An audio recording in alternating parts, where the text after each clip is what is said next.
You're listening to Lunaverse Chronicles, where fated bonds are forged and broken.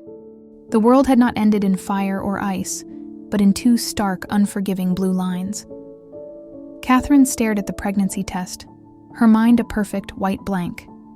It was a defense mechanism, she knew, her brilliant intellect slamming shut like a vault to protect itself from data that was not just incorrect, but fundamentally impossible. Alphas led, alphas provided, alphas sired. The very biological imperative of her dynamic was to impregnate, not to be impregnated. This was an error, a manufacturing defect, a cruel trick of the light. She blinked, but the lines remained. A slow, cold tremor started in her hands, a fine vibration that felt alien in her usually steady limbs. She placed the test carefully on the pristine, cold marble of her bathroom counter, as if it were a volatile explosive. Her reflection in the mirror was a study in controlled dissonance. The sharp, severe jet-black bob, the impeccable lines of her charcoal gray suit, the diamond studs in her ears, all symbols of a woman in absolute command. And behind her own eyes, a vertigo of sheer, unadulterated panic. How? The question was a silent scream in the sterile silence. It wasn't a question of who. There had been no one but Rhys for over a year. He was convenient, discreet, and his soft, unassuming nature meant he asked no questions and demanded no intimacy beyond the physical transactions that managed her rut. It was a business arrangement, clean, efficient. So how? A sharp rhythmic knock on the office bathroom door shattered her spiraling thoughts. "Kat, you in there?" The Tokyo board is lining up on the holo conference. 5 minutes. Tara. The voice was a lifeline to reality. A familiar, cheerful sound that usually grounded her. Tara wasn't just her executive assistant. She was the only person left on the planet who had known her before the Empire, before the power suits and the penthouse. They'd been childhood best friends. Two scrappy kids from the same rough neighborhood, though they never spoke of it now. Tara had followed her up, becoming the sunny, people-savvy counterpart to Katherine's stormy intensity. Katherine's head snapped up. "I'm coming," she called out, her voice miraculously even, a flat, controlled tone she had spent years perfecting. She snatched the test from the counter, her fingers curling around the damning plastic. She couldn't leave it here. Couldn't throw it in her own trash. It felt like leaving a crime scene. She shoved it deep into the inner pocket of her blazer, the weight of it an immediate, searing brand against her chest. Taking a deep, steadying breath, she schooled her features into a mask of impassive authority and opened the door. Tara stood by the vast, minimalist desk, a tablet in one hand and a porcelain cup of black coffee in the other. Her vibrant, coppery red hair was pulled into its usual high, sleek ponytail, and she wore a brilliantly fuchsia dress that seemed to absorb the morning light. "There you are. Everything okay? You look a little pale." Her brow furrowed with genuine concern. "Fine," Katherine said, the word too quick, too clipped. She took the coffee from Tara's outstretched hand. The rich, bitter aroma, which usually centered her, now hit the back of her throat like a physical blow. Her stomach gave a treacherous, nauseating lurch. She managed not to flinch, setting the cup down on a coaster with a quiet, definitive click. Just a momentary hormonal fluctuation. It's past. Tara's eyes, perceptive and knowing, lingered on her face for a beat too long. She knew Katherine's cycles, her moods better than anyone. A fluctuation, huh? Right, well, your hormones are clear for takeoff. Analytics are loaded. You're good to go. Katherine gave a tight nod and slid into her chair, the smooth leather a familiar comfort against the chaos raging inside her. She clicked the button to start the call, and the faces of her Tokyo board members flickered to life on the large screen. She began to speak, her voice a cool, authoritative instrument discussing quarterly projections and market volatility. It was a performance of a lifetime. Every word, every calculated pause, was a brick she was desperately stacking against the tidal wave of panic threatening to drown her. She was carrying her Omega's pup. The thought was a vicious intruder, slicing through a sentence about asset liquidity. But she was the alpha. The words became a maddening, silent chant in her head, mocking her. Her hand, resting on the desk, trembled slightly. She curled it into a fist. The moment the call ended, the disconnect tone seemed to suck all the air from the room. The performance was over. The reality remained. Katherine leaned back, the fine sheen of cold sweat on her brow now undeniable.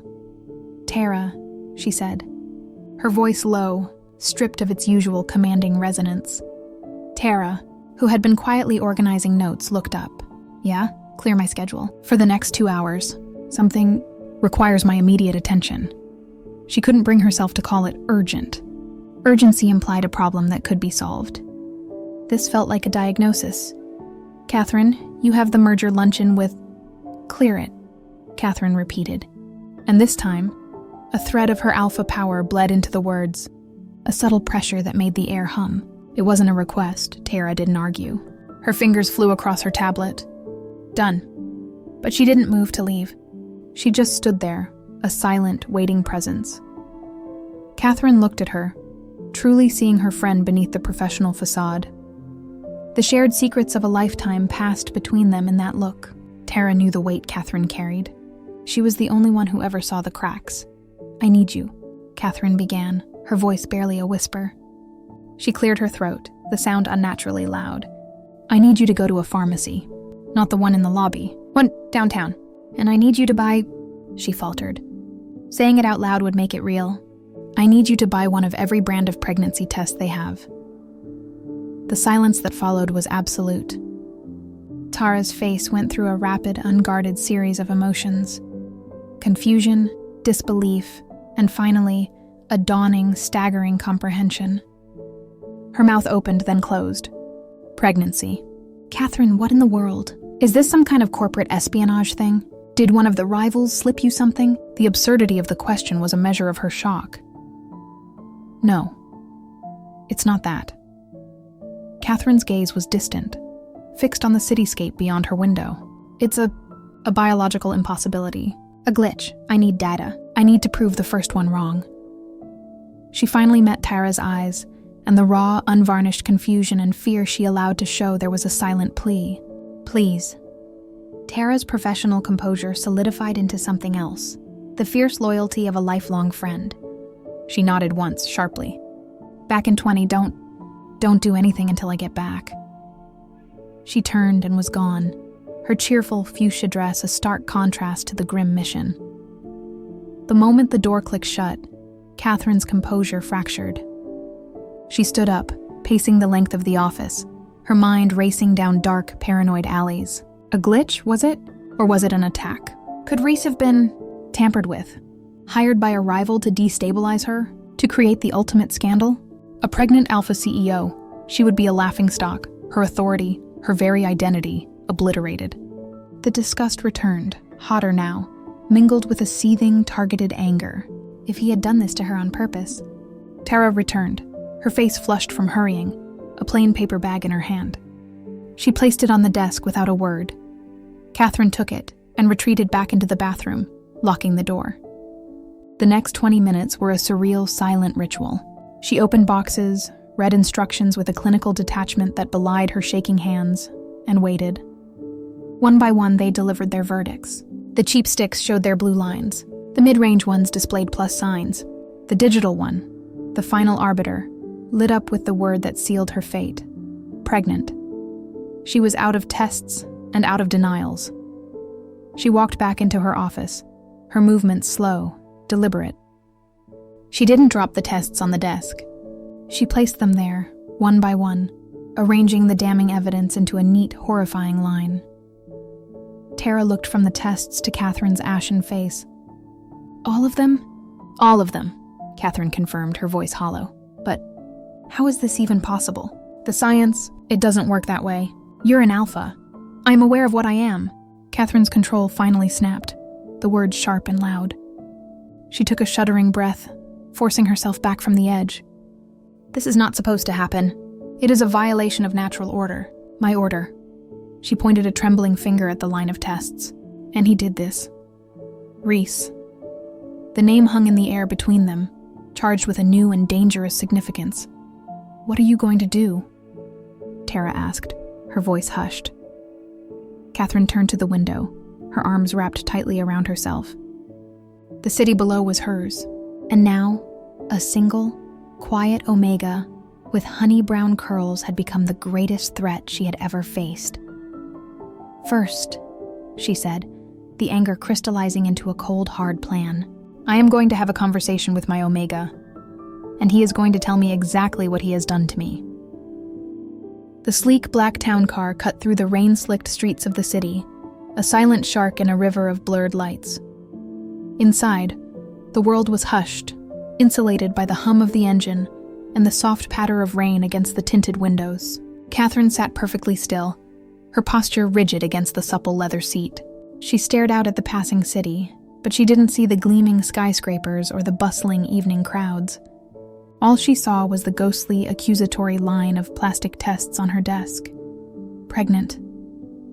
The word was a drumbeat in her skull, each pulse sending a fresh wave of cold disbelief through her veins. It was an obscenity, a biological heresy. Alphas were the pillars of strength, the impregnable fortresses. They did not become vessels. The very idea was a profound humiliation, a stripping away of her fundamental nature. Her body, the instrument she had honed to peak performance, had betrayed her in the most fundamental way possible. And it had betrayed her for him. Rhys. The name was a bitter taste on her tongue. Her Omega. The arrangement had been one of pure, uncomplicated utility. He lived in a spacious, comfortable apartment she paid for, a gilded cage far from the prying eyes of the corporate world. In return, he was available, discreet, and unnervingly placid during the brutal, demanding peaks of her rut. He was a service.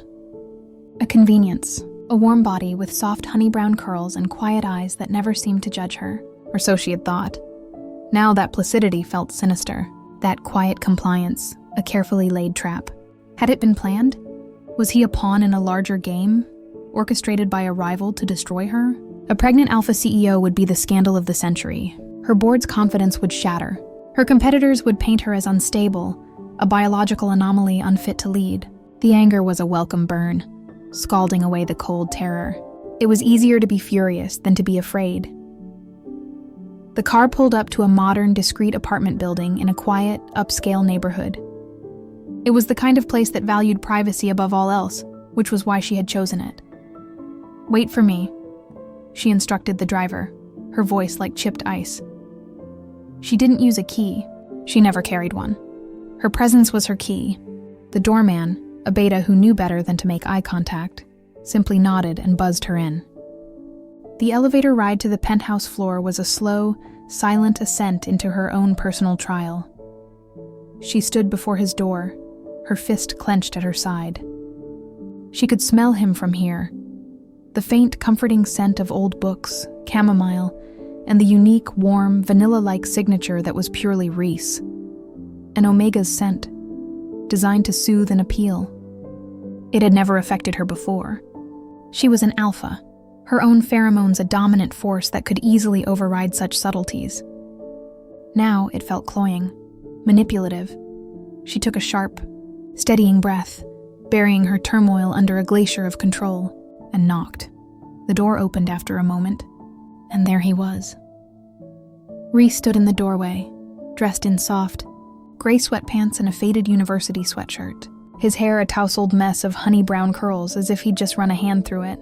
He looked normal, startled by her unscheduled appearance, but not guilty. Not triumphant.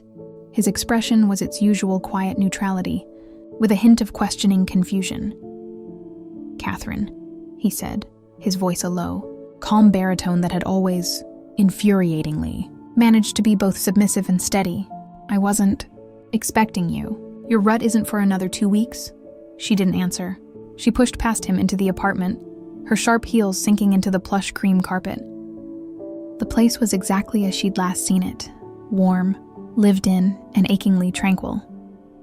A half-read book lay spine up on the sofa, soft instrumental music whispered from hidden speakers, and the lingering scent of a simple dinner, pasta, perhaps, hung in the air. It was a home. Her penthouse was a statement. This was a nest. The contrast made her skin crawl. She turned to face him, crossing her arms over her chest, a defensive gesture she immediately despised. She was the alpha. She should not need to defend herself from him. "We need to talk," she stated, her gaze sweeping over him, looking for a tell, a sign of deceit. "Of course," he said, closing the door softly. He remained by it, giving her space as he always did. He never presumed. "Is everything all right? You seem tense." A hollow, mirthless laugh threatened to escape her. She choked it down. "Tense is an understatement, Rhys. Something has happened. Something impossible." He tilted his head, his brow furrowing in genuine-looking confusion. "What is it?" She studied him, every micro-expression. Was he really this good an actor? This was the moment. She could demand answers, hurl accusations, watch him crumble. But a colder, more calculating part of her intervened. If this was an attack, showing her hand, showing the depth of her shock and vulnerability, would be a tactical error. She needed to be smarter than this, so she veiled the truth in a half-lie, a test. "My biological cycles have become irregular," she said, her tone clinical, as if she were discussing a faulty piece of machinery. "Extremely so. There's been a significant hormonal disruption. My doctor is running tests, but it's unprecedented." She watched him closely. A flicker of concern? Of guilt? It was hard to tell. "I'm sorry to hear that," he said, his voice laced with what sounded like sincere worry. "Is there anything I can do? Should I prepare for a change in your schedule?" The question was so perfectly in character, so utterly servile, that it fanned the flames of her anger. Was he mocking her? "This isn't about my schedule," she bit out, taking a step toward him. The air in the room tightened. She let a fraction of her alpha presence bleed out, not enough to force submission, but enough to remind him of the hierarchy. Enough to intimidate. "This is about you, about us. The last time you were here during my rut. Was there anything different?" His eyes widened slightly. He was nervous now. Good. "Different? I don't understand." "It was like it always is. You called. I came, He trailed off, a faint blush coloring his cheeks. He looked away, uncomfortable. "We spent the night. In the morning I left. As always." "As always," she repeated, her voice dripping with skepticism. "You're certain? Your own cycle was perfectly normal. Your heat?" She forced the word out, lacing it with distaste. Now he looked truly taken aback, and a flash of something that looked like hurt crossed his features. "My cycle is my own responsibility, Katherine. You've made that very clear. I would never be so unprofessional as to impose that on you. I manage it, diligently." He stood a little straighter, a rare show of defiance. "I have never ever come to you during my heat. It's in our agreement." He was right. It was. A clause she had insisted upon. The mingling of a rut and a heat was considered volatile, overly intense, and deeply personal. It was a line they had never crossed. But what if the boundaries had blurred without their knowledge? What if his cycle had begun prematurely, and hers had responded to it in this impossible way? The theory she and Tara had barely begun to form seemed both more plausible and more terrifying. It meant this might not be malice, but a 1 in a billion biological accident. A mistake, and the thought was in some ways worse, an enemy you could fight. A mistake of this magnitude was a prison with no one to blame, a life sentence of abnormality. The fight drained out of her, leaving behind a crushing fatigue. The anger was still there, a hot coal in her gut, but it was now smothered by the sheer immovable weight of the situation. She couldn't accuse him, not yet. She had no proof of intent, only a result that defied all logic. She turned away from him, walking toward the large window that overlooked a private, enclosed garden, dark and glistening with rain. She felt his gaze on her back. "Katherine," he said, his voice softer now, hesitant. "Please, tell me what's really wrong. You're scaring me." The genuine concern in his voice was the final straw. It was the one thing she couldn't handle. Fury, she could met with fury. Deceit, she could crush. But this quiet, persistent care? It was disarming. It made her feel things she had no capacity to process. "There's nothing more to discuss," she said, her voice flat and final. She turned and walked back toward the door, her movements stiff. She needed to get out. She needed the sterile, controlled environment of her own home, where the air didn't smell like chamomile and betrayal. She paused with her hand on the doorknob, not looking back at him. "I will be in touch. Until then, do not contact me. Is that clear?" The silence behind her was heavy, wounded. "Crystal," he finally whispered. She left, closing the door on the warmth of the apartment and the confusing, hurt expression on his face.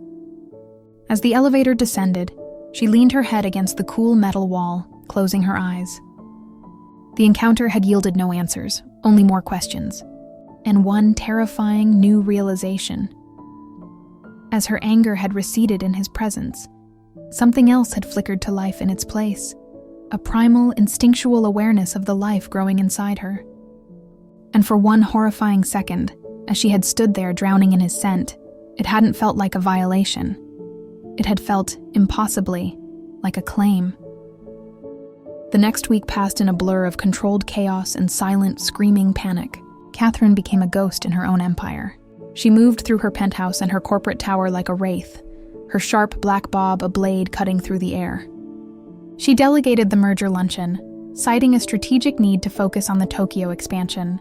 She took conference calls from her home office, her video feed perpetually disabled due to a recurring technical issue. The lie was as flimsy as tissue paper, but delivered with the weight of her alpha authority. No one dared question it, except Tara. Tara was the only breach in her fortress walls. She became the conduit to the outside world, her cheerful fuchsia and yellow dresses a stark, moving contrast to Katherine's static, monochrome existence. She brought reports, took dictation, and handled the delicate art of postponing all in-person meetings. And she brought food, bland, simple things that Katherine could sometimes keep down. It was during one of these silent, strained lunches in Katherine's pristine kitchen, where Katherine was pushing a piece of dry toast around a porcelain plate, that Tara finally broke. "Have you spoken to him again?" Tara asked, her voice carefully neutral. Katherine's hand stilled. "No. Have you seen a doctor?" A cold spike of fear, sharp and visceral, lanced through Katherine. "And say what exactly?" "Hello, I'm an alpha and I seem to be pregnant.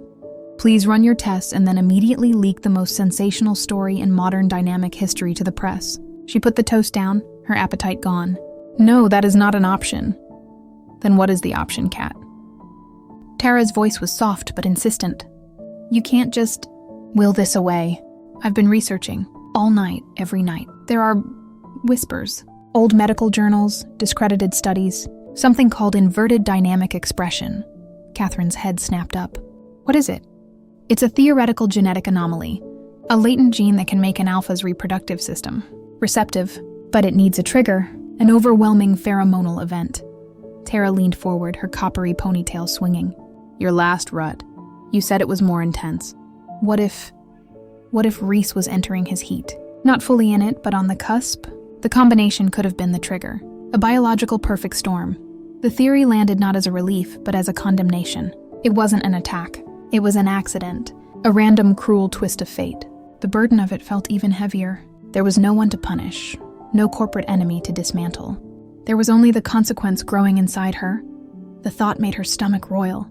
She stood up abruptly, the chair scraping against the floor. "I need air." She didn't mean the sterile, recycled air of her penthouse. She meant his air. The thought was unbidden, unwelcome, a compulsion she didn't understand. She needed to see him again, not to accuse, but to observe, to see if the theory held water, to see if, in his presence, her body would react in a way that confirmed this insane hypothesis. "Cancel the rest of my day," she said to Tara, her voice leaving no room for argument. An hour later, her town car pulled up not to his apartment building, but to a small independent bookstore a few blocks away from it. She had, in a moment of uncharacteristic weakness months ago, allowed him to mention it was his favorite. She never acknowledged the information, but her eidetic memory had filed it away.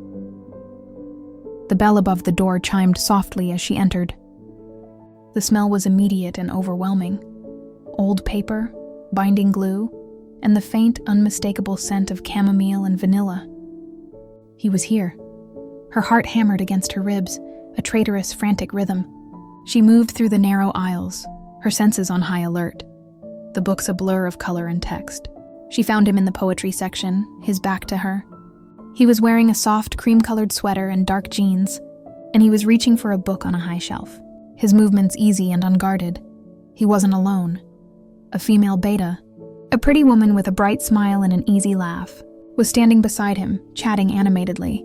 She touched his arm, a familiar, casual gesture, and Rhys smiled back, a real, genuine smile that reached his eyes, a sight Katherine realized she had never truly seen. He looked happy, relaxed, normal. A snarl caught in Katherine's throat, so sudden and violent it shocked her. It was a raw, guttural sound of pure possession. The toast she'd managed to eat rose bitterly in her throat. This was his life? This easy camaraderie, this simple pleasure, while her world was collapsing into a nightmare of her own making? While she was carrying his there, the thought was so staggering she had to brace a hand against a bookshelf. The movement caught his eye. He turned, and the smile on his face died instantly, replaced by a look of stunned apprehension. The beta woman followed his gaze, her own smile faltering under Katherine's glacial stare. "Katherine," Rhys said, his voice a low rush of air. "What are you—" "I was in the neighborhood," she lied, her voice cutting through the cozy atmosphere of the shop like a shard of glass. Her gaze flicked to the beta woman, and she let her alpha presence unfurl just a little, a silent, predatory warning. The woman took a subtle step back, her face paling. "I see you're busy," his jaw tightened. He understood the subtext, the unspoken accusation. "Alara was just helping me find a collection for a client," he said, his tone defensive. "She works here, Alara." He knew her name. Of course he did. Katherine's eyes dropped to the book in his hands. It was a volume of love sonnets. The irony was a physical blow. How quaint. She turned her gaze back to him, and for the first time, she didn't see a pawn or a servant. She saw a man with a life entirely separate from her, a life she had violently and irrevocably interrupted, just as he had interrupted hers. The realization was profoundly disorienting. The scent of him, the vanilla, the chamomile, the faint, clean smell of his skin seemed to intensify, wrapping around her. It didn't repulse her this time. Instead, it triggered a deep, unsettling pull in her core, a primal, biological recognition that bypassed all her intellectual fury. Her body, it seemed, recognized its counterpart, even if her mind revolted against it.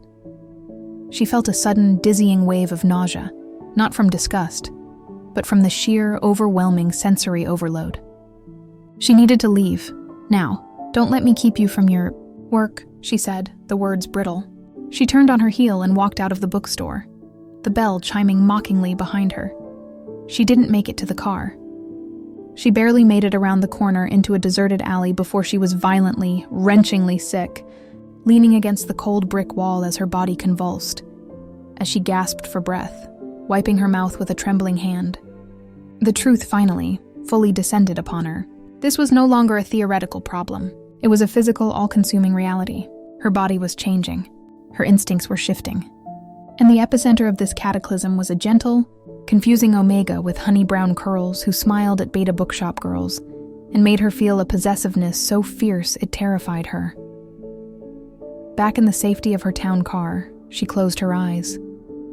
The image of his hurt, apprehensive face in the bookstore was seared into her mind. But beneath the anger and the humiliation, a new, treacherous thought was taking root. What if he was just as much a victim of this biological perfect storm as she was? The nausea didn't subside. It became a constant, humiliating companion. It was a physiological traitor, reminding her of the reality her mind still struggled to contain. For 2 days, Katherine was a prisoner in her penthouse, the sleek modern lines of her home feeling more like a cage. The scent of the cleaning products Tara used, the rich aroma of the coffee she could no longer drink, even the specific smell of the leather in her office, all of it could trigger a sudden, debilitating wave of sickness.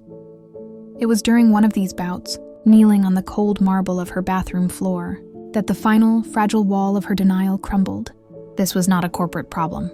It was not a strategic challenge. It was a visceral, physical war being waged inside her own body, and she was losing. Tara found her there, pale and shivering, her forehead damp with sweat. She didn't speak. She simply wet a cloth with cool water and pressed it to the back of Katherine's neck. The simple, caring act was Katherine's undoing. "I can't do this," Katherine whispered, the words raw and broken. It was the first true admission of weakness she had allowed herself in a decade. "You don't have a choice, Kat," Tara said, her voice gentle but firm. "But you also don't have to do it alone. You need a doctor, a real one, not some corporate quack. The risk is greater if you don't, Tara interrupted. A rare occurrence. You're getting weaker. You're not keeping anything down. That's not just a risk to you, it's a risk to... She gestured vaguely at Katherine's stomach, unable to finish the sentence. The pup.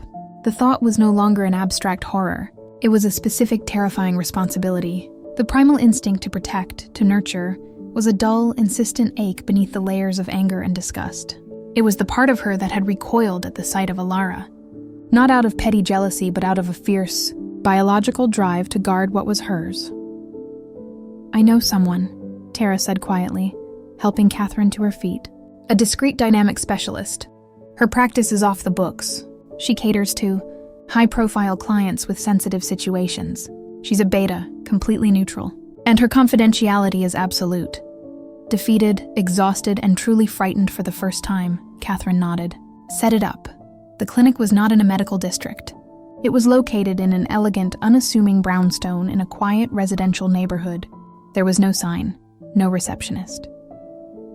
Dr. Eris Thorne was a woman in her late 50s, with a calm, no-nonsense demeanor and eyes that held a universe of secrets.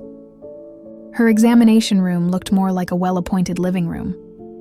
Katherine sat on the edge of a plush armchair, her spine ramrod straight, as Dr. Thorne reviewed the results of the extensive blood work Tara had covertly arranged. Well, Ms. Sterling, Dr. Thorne said, looking up from her tablet. Her expression was unreadable. The results are conclusive. You are, without a doubt, 8 weeks pregnant. The clinical confirmation landed with the force of a physical blow. Katherine's breath hitched. The how is the more fascinating part, the doctor continued, her tone purely scientific. Your hormone panels are unprecedented. You have the classic elevated markers of an alpha in a dominant state, but layered on top of them are the distinct hormonal signatures of a gestational omega. It's a biological paradox. Inverted dynamic expression, Katherine stated, the words feeling foreign on her tongue. Dr. Thorne's eyebrows rose in surprise. You've done your research. It's a term from fringe literature, but yes, that is the only theoretical framework that fits. A latent gene, activated by an extreme pheromonal event. The fetus is healthy, developing normally. Your body, despite its protestations, is adapting. It's quite remarkable.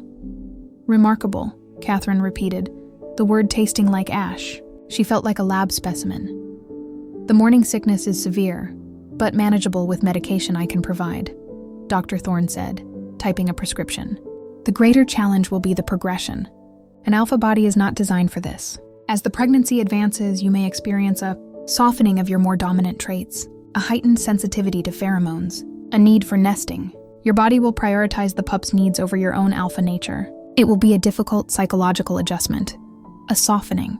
The word was a death knell for everything Katherine was. She saw her future unfolding, her authority leaching away, her strength becoming vulnerability, her sharp edges worn smooth by a biological process she never asked for.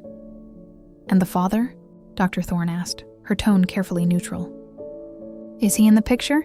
His medical history could be relevant. The question hung in the air. The father. Rhys. The cause of this, and according to the doctor, a potential source of comfort. The very idea was ludicrous. He is an Omega, Katherine said. The confession dragged from her. He is unaware. Dr. Thorne simply nodded as if this were a common detail. I see. Well, his presence, his scent, could potentially have a stabilizing effect as your dynamic shifts. An Omega's nature is to provide comfort and security, especially to a carrying partner. It's a biological anchor, but that is, of course, your decision. An anchor, or a millstone. Katherine left the clinic with a bag of prenatal vitamins and anti-nausea medication, her mind reeling. The doctor's words had reframed the entire situation. Rhys was no longer just the cause. He was now being presented as part of the potential solution. The injustice of it was breathtaking. That night, the medication allowed her to keep down a simple broth. The physical relief was immediate, but it left a void quickly filled by a new, gnawing anxiety. The doctor's advice echoed in her mind. His presence, his scent, a stabilizing effect.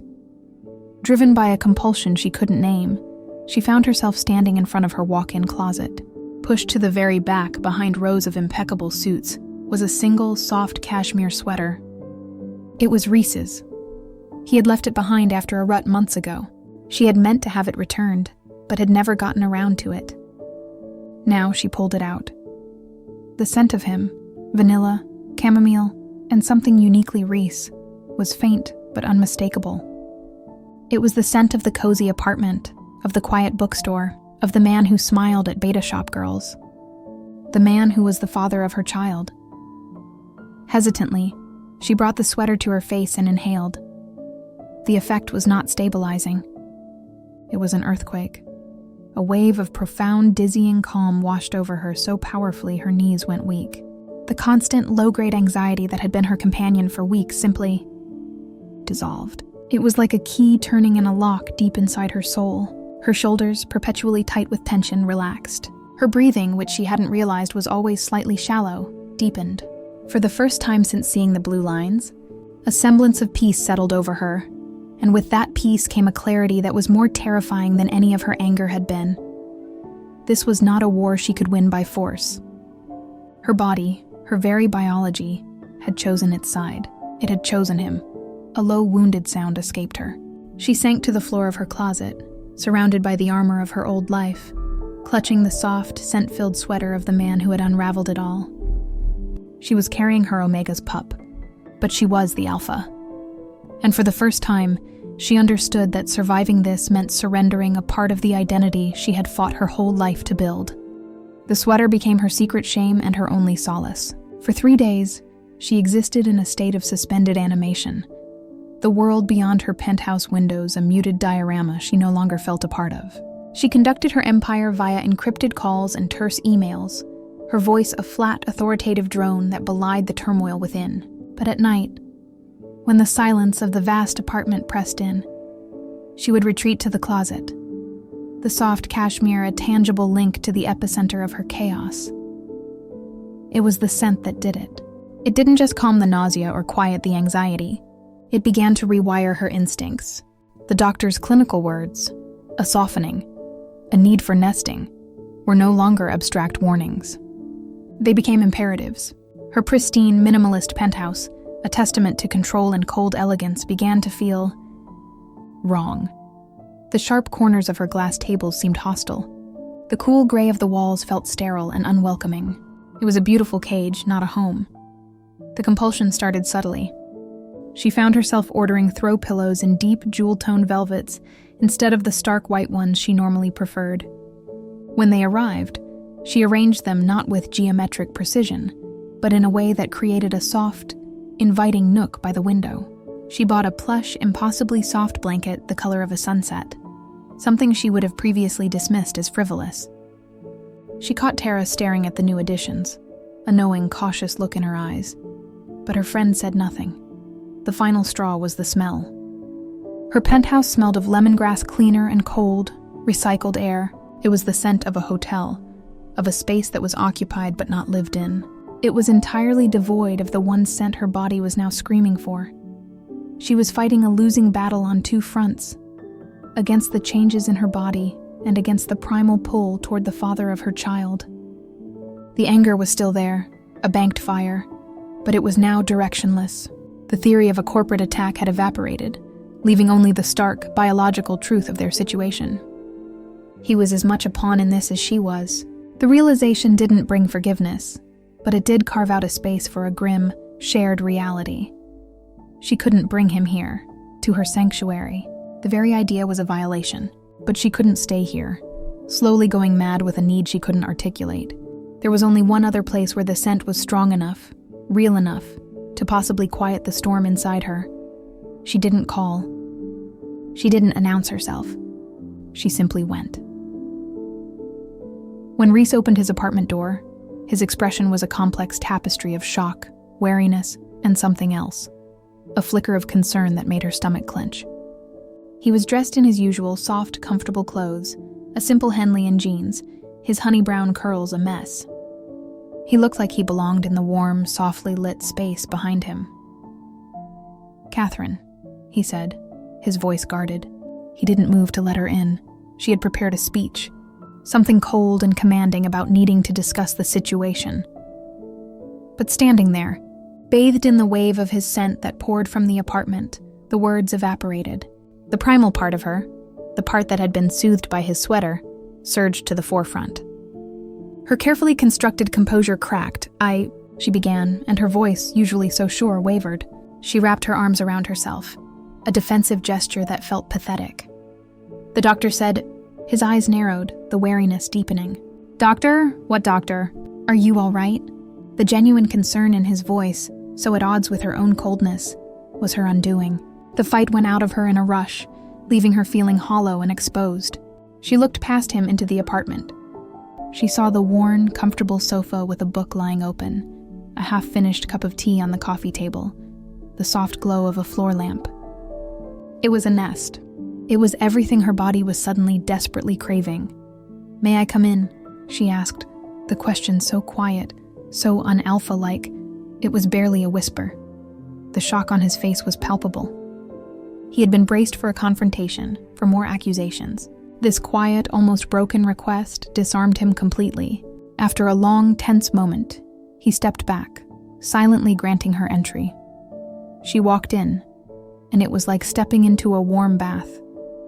The scent of him was everywhere, in the fabric of the sofa, in the air, on the pages of the books. It enveloped her, and the tense, knotted muscles in her shoulders began to loosen for the first time in weeks without the aid of his sweater.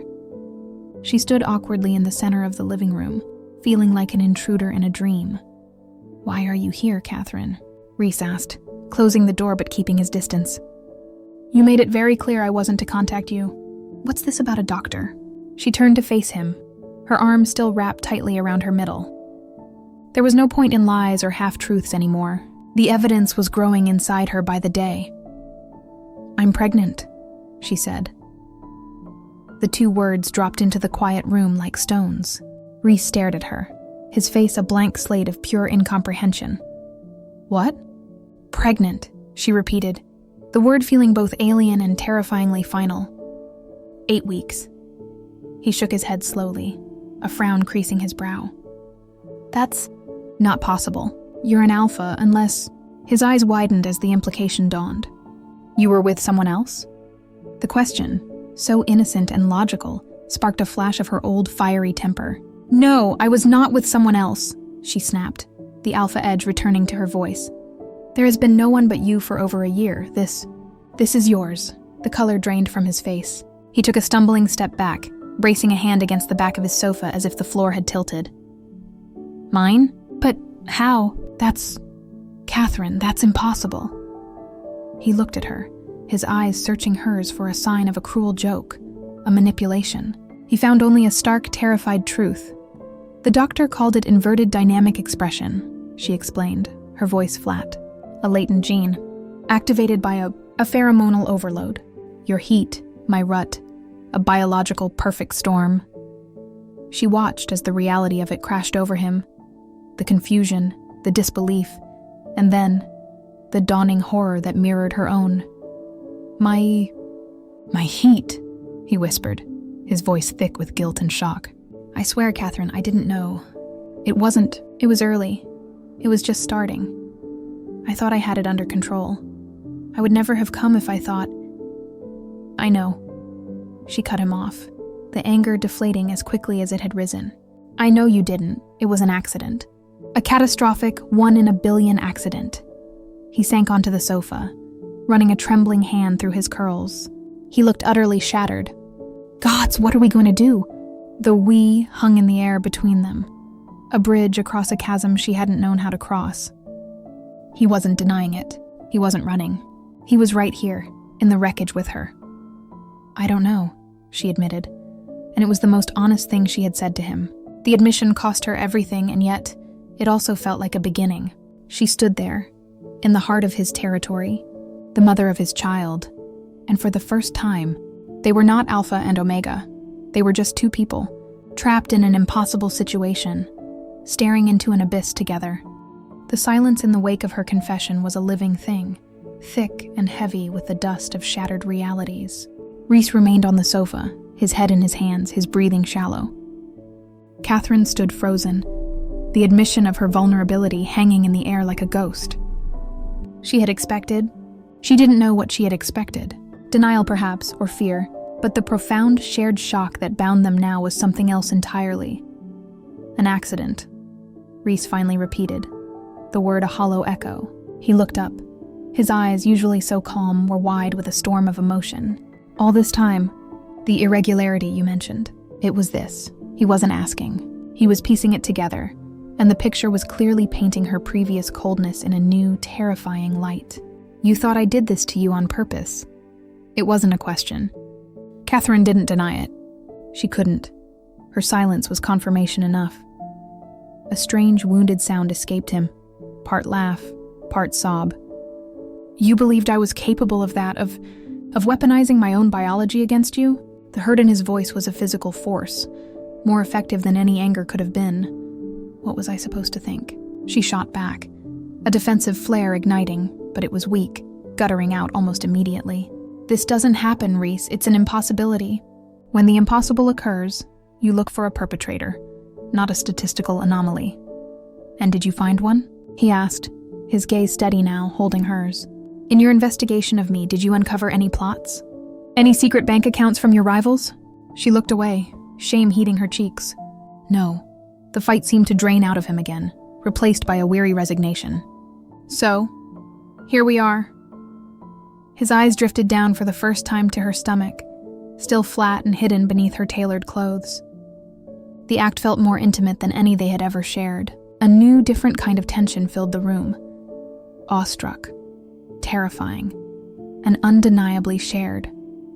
Here we are, she whispered. Another long silence stretched between them. But this one was different. The shock was beginning to settle, making way for the daunting, practical questions. What now? He asked, his voice soft. What do you want to do? The question paralyzed her.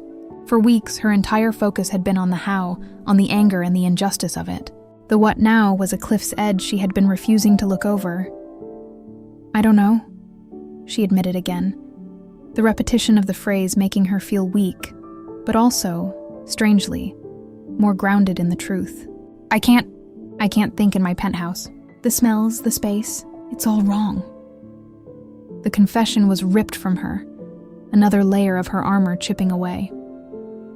Rhys watched her, his Omega instincts, so long suppressed in her presence, seeming to stir. He could sense her distress, her disorientation, on a level that went beyond words.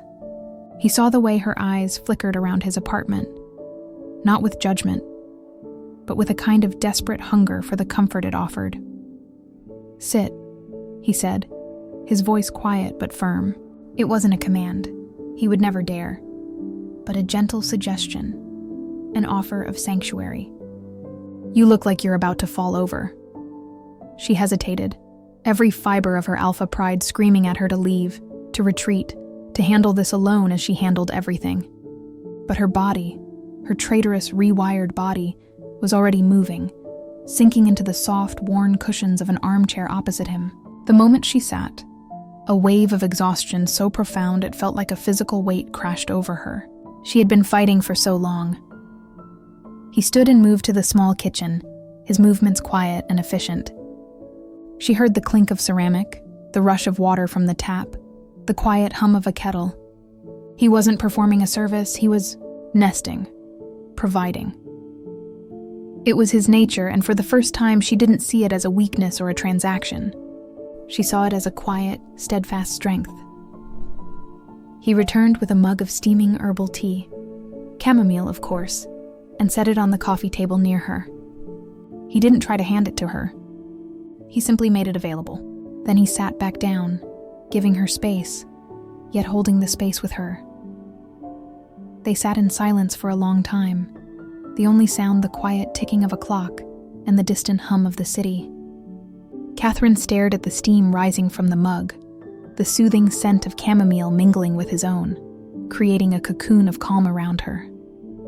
The frantic, panicked energy that had been thrumming through her for weeks began to still. Here, in his space, the problem didn't feel smaller, but she felt bigger.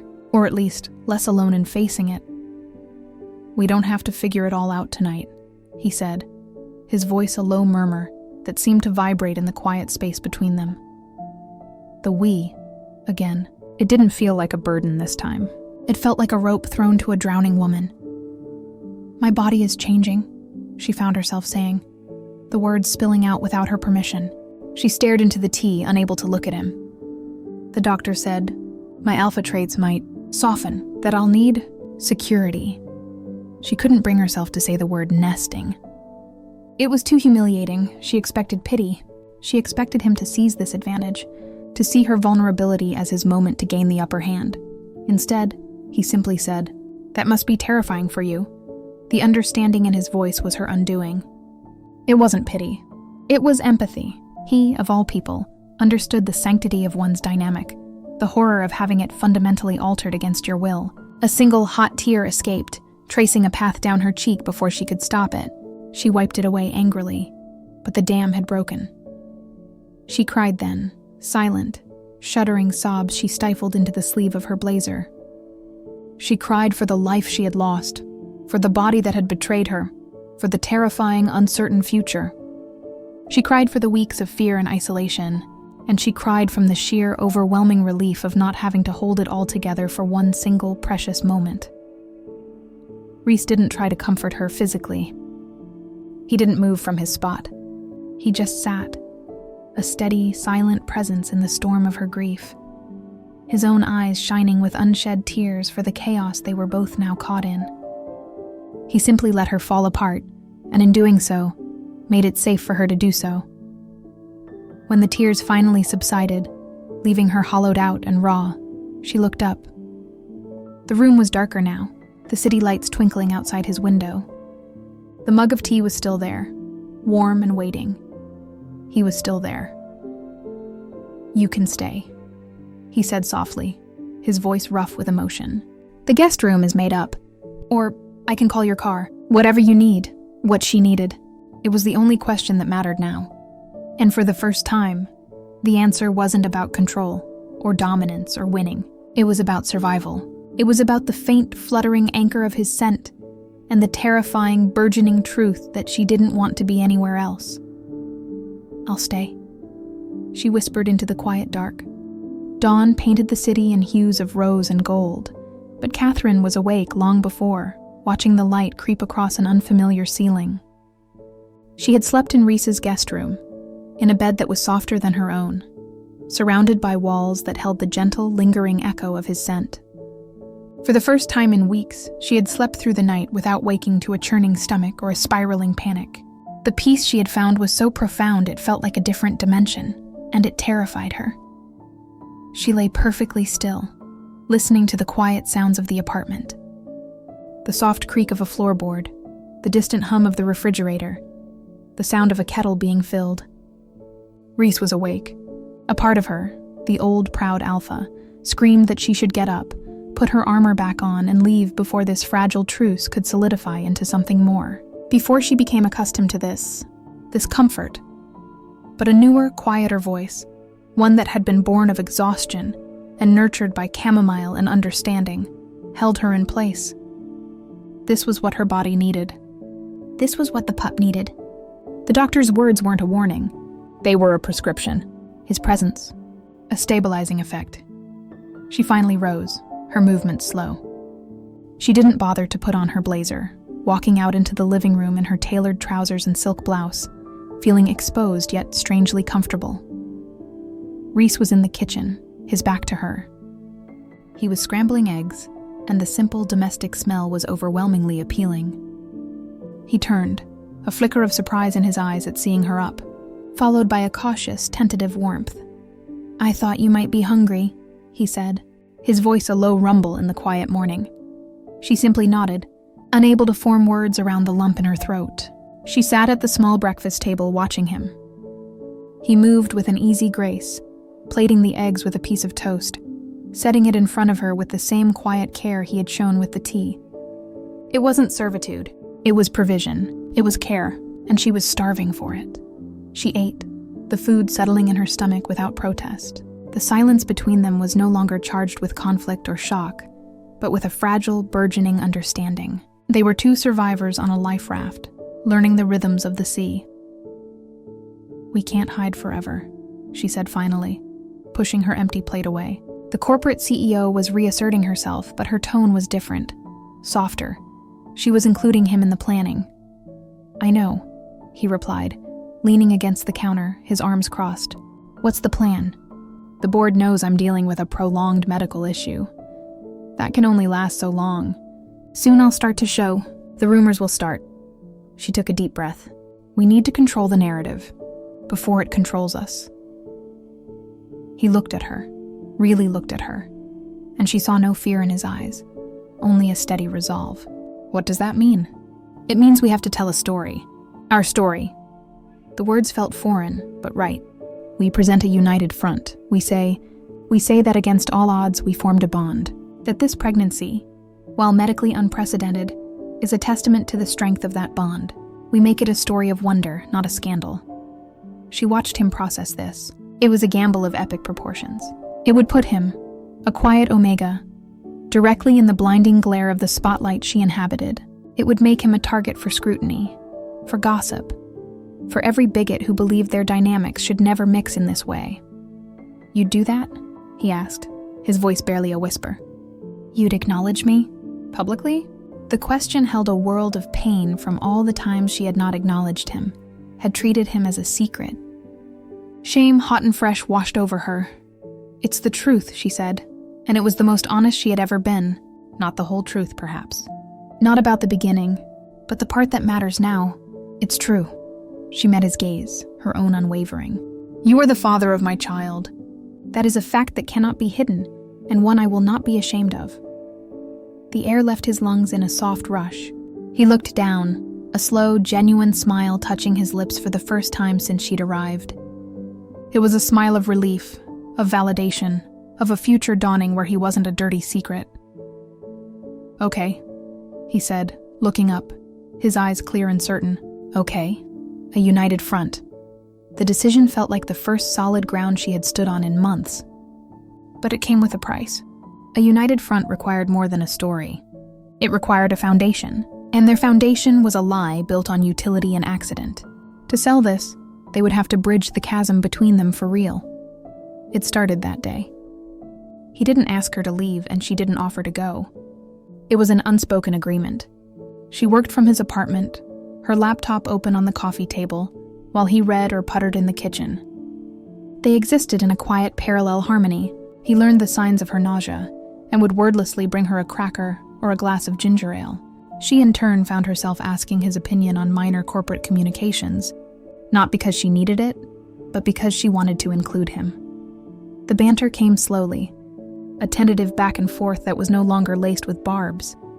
"You know, for a powerful CEO, you have terrible taste in takeout," he remarked one evening, looking at the Thai food she'd ordered. "And for a bookish Omega, you have a surprisingly strong opinion on green curry," she retorted. But there was no bite to it. There was almost fondness. He started calling her Kat. She hated it at first. It was a name from a past life, a name for the girl she'd been before she built her walls. But he said it with such easy affection, a quiet challenge to the fortress of Katherine, that she found she couldn't correct him. She'd just scowl, and he'd smile, that small, private smile that was just for her. One night, about a week into their new arrangement, she had a nightmare. A vivid, terrifying dream of being exposed on a stage, of people pointing and laughing, of her board members turning away in disgust. She woke with a gasp, her heart hammering, the old fear clawing its way back. Before she could even sit up, her door creaked open. Rhys stood there, silhouetted by the hall light, his hair rumpled with sleep. "I heard you cry out," he said, his voice thick with sleep. "Are you all right?" She couldn't speak. She just shook her head, tears welling in her eyes again, this time from the sheer relief of not being alone in the dark. He didn't hesitate. He crossed the room and sat on the edge of her bed, his presence a solid, calming weight. He didn't touch her, just sat there, a silent guardian against the ghosts in her head. "It's going to be okay, Kat," he murmured. "We're going to be okay." And in the dark, with his scent wrapping around her and his quiet promise hanging in the air. She believed him. She reached out, her fingers brushing against his. It was the first intentional touch she had initiated that wasn't born of rut or necessity. His hand turned, his fingers lacing with hers, warm and strong. The last of her defenses crumbled, not with a crash, but with a sigh. The anger was gone. The disgust had melted away, replaced by a profound, bone-deep gratitude and something else. Something warmer and more terrifying. She was carrying her Omega's pup, but she was the alpha. And in this quiet, shared space between night and day, she realized the two facts were not in opposition. She shifted in the bed, turning to face him fully. The city lights from the window cast a soft glow on his face, highlighting the concern in his eyes, the gentle curve of his lips. Her heart was no longer hammering from fear, but from a nervous, thrilling certainty. "Rhys," she whispered, her voice husky with sleep and emotion. He looked at her, really looked at her, and in the dim light, she saw the same realization dawning in his own eyes. This was more than a truce, more than a partnership. The space between them crackled with a new, undeniable energy. Slowly, giving him every chance to pull away, she leaned forward. He remained perfectly still, his breath catching. When her lips were just a breath from his, she paused, a final silent question. His answer was to close the infinitesimal gap.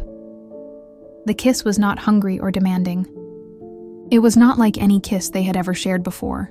It was soft, a question and an answer, a seal on a promise. It was a gentle exploration, a tender acknowledgement of everything they had endured and everything they were becoming. His hand came up to cradle her jaw, his thumb stroking her cheek with a reverence that made her want to weep. It was a kiss of healing, of forgiveness, of a future chosen, not forced. When they finally parted, they stayed forehead to forehead, breathing each other's air. The world outside, with all its threats and scandals, felt a million miles away. "We're going to be okay," she whispered back to him, the words now her own truth. He smiled. That small, private smile that was just for her. "I know." In the quiet dark, with his scent wrapping around her and the taste of him on her lips, she finally understood. She was not less of an alpha for carrying his child, or for loving him. She was more. She was everything.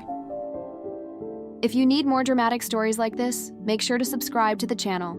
Your next Omegaverse love story is coming soon.